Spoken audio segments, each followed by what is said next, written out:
Términos são difíceis, mesmo quando você sabe que são para o melhor. Eu estava tentando me manter firme depois de terminar com meu namorado de 2 anos e meio. Não quero entrar em detalhes. Não foi bagunçado ou dramático. Nós simplesmente não éramos mais certos um para o outro, mas isso não tornou as coisas mais fáceis. Alguns dias parecia que tudo me lembrava dele. Eu vinha me forçando a manter o contato zero, dizendo a mim mesma que era a maneira mais saudável. Mas era difícil, muito difícil. Uma das coisas que eu mais sentia falta era de jogarmos sinuca juntos. Era a nossa coisa. Eu sou uma jogadora decente, definitivamente melhor que a média. Mas meu ex, ele era incrível. Nos seus dias bons, ele conseguia fazer jogadas de efeito como se não fosse nada. Nós tínhamos mesas de sinuca em casa, mas éramos jovens, e ficar em casa toda noite não era o ideal. Quando saíamos, sempre nos certificávamos de que o bar tivesse mesas de sinuca. Nós odiávamos bares lotados com longas esperas e clientes gritando. Então os lugares que frequentávamos eram mais tranquilos, geralmente atraindo um público mais velho. Bares pé sujo, com mesas arranhadas e chão pegajoso, eram o nosso ponto ideal. Há algumas semanas, me peguei sentindo falta dessa parte da minha vida mais do que o normal.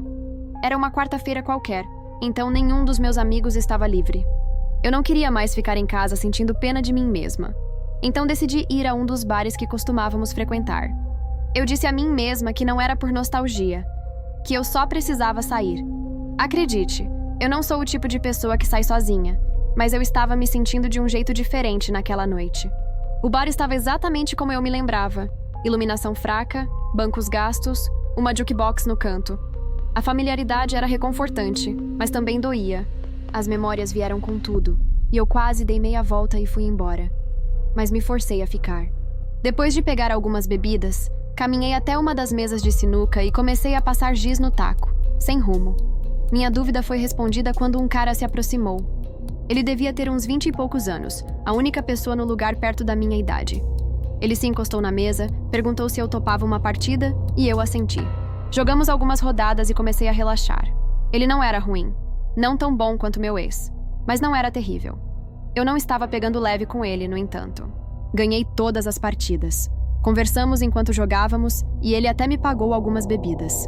Ele era amigável o suficiente, mas rapidamente ficou claro que ele não era o cara mais brilhante do mundo. Eu gosto de caras inteligentes e de raciocínio rápido. Ele não era bem assim. Mesmo assim, não me importei. Foi bom apenas jogar, conversar e não pensar demais nas coisas por uma vez.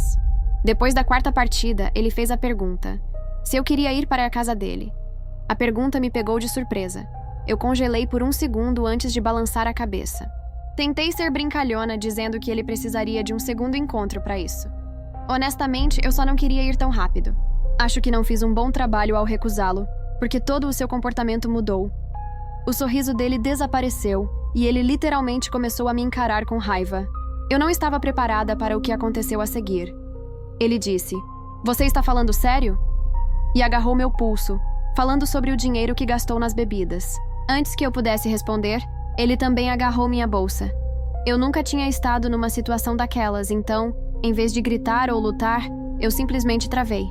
Felizmente, alguns caras mais velhos no bar notaram o que estava acontecendo e intervieram. Um deles disse para o cara me soltar.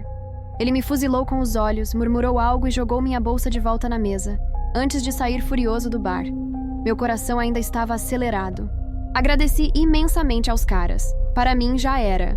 Chamei um Uber e fui embora, ainda em choque. Decidi fechar os olhos no Uber. Devo ter adormecido. Porque a próxima coisa que me lembro é o motorista me acordando gentilmente. Estávamos parados do outro lado da rua da minha casa. Agradeci, saí do carro e comecei a caminhar em direção à porta. Enquanto vasculhava minha bolsa em busca das chaves, verifiquei meu celular por impulso.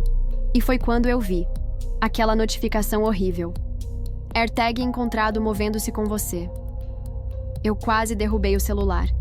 Minha mão começou a tremer enquanto eu vasculhava minha bolsa, jogando de lado minha carteira e maquiagem até que meus dedos tocaram em algo estranho.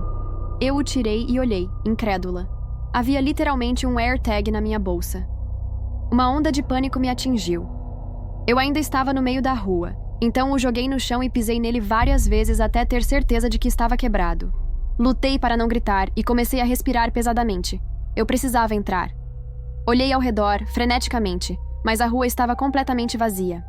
Quem quer que tivesse plantado o AirTag, provavelmente aquele cara do bar, saberia exatamente onde eu estava. Corri para a porta dos fundos, atrapalhando-me com a fechadura antes de finalmente conseguir entrar. Bati a porta atrás de mim e a tranquei, meu coração batendo tão forte que parecia que ia explodir. Eu estava segura, mas não conseguia parar de tremer. Não havia como eu dormir naquela noite. Olhei pela janela do meu quarto e notei um Lincoln velho e surrado passar lentamente pela minha casa. Nada muito incomum, mas então ele voltou na direção oposta e eu soube que algo estava errado. Ele passou ainda mais devagar da segunda vez, como se o motorista estivesse examinando as casas. Quando passou pela terceira vez, eu não tive escolha a não ser encarar a realidade. Era ele. Tinha que ser. Ele estava tentando encontrar minha casa. Na vez seguinte, a janela do motorista estava entreaberta. Eu queria ligar para a polícia, mas não queria que ele soubesse que estava na área certa. Eu sei que não faz sentido, mas eu estava com tanto medo. Na próxima vez que o carro passou, a mão do motorista estava para fora da janela, segurando algo. Parecia uma faca. E então, em vez de passar, o carro parou no meio da rua, bem em frente à minha casa. Eu me agachei, o coração batendo a 1000 por minuto de novo. Fiquei ali, agachada sob a janela, apavorada demais para me mover. Quando olhei para cima, o carro tinha sumido. Na manhã seguinte, contei tudo aos meus pais. Meu pai me repreendeu por não ter chamado a polícia. O amigo dele, um chefe de polícia, disse que não havia muito o que pudessem fazer sem mais provas. Não saí de casa por dias. Mesmo agora, tenho muito medo de que ele esteja esperando em algum lugar. Não vi o carro desde então. Então, talvez o pesadelo tenha acabado.